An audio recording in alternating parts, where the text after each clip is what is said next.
Bible একই বাক্য 10 জন 10 রকম বলবে, কিন্তু 10 জন 10 রকম বলতে পারে না। যখন তোমার জ্ঞানে তুমি বলবে তখন তোমার ওই রকম চলবে। যেমন স্ত্রী স্বামীকে ভালোবাসবে না স্বামী স্ত্রীকে ভালোবাসবে? উভয়কে ভালোবাসবে। কে কাকে বেশি ভালোবাসবে?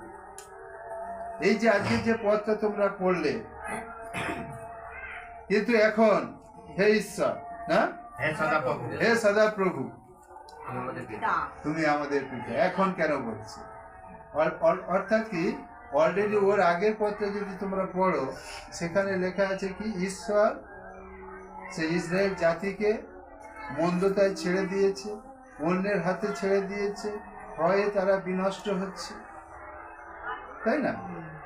অনেকে আছে প্রভু যিশুও করবে, মূর্তি পূজা করবে, মদ খাবে, ঝগড়াঝাটি করবে, স্বামীকে গাল দেবে, স্বামী স্ত্রীকে ধরে মারবে, আবার প্রার্থনাও করবে, সবকিছু করবে। এটা কখন হতে পারে না।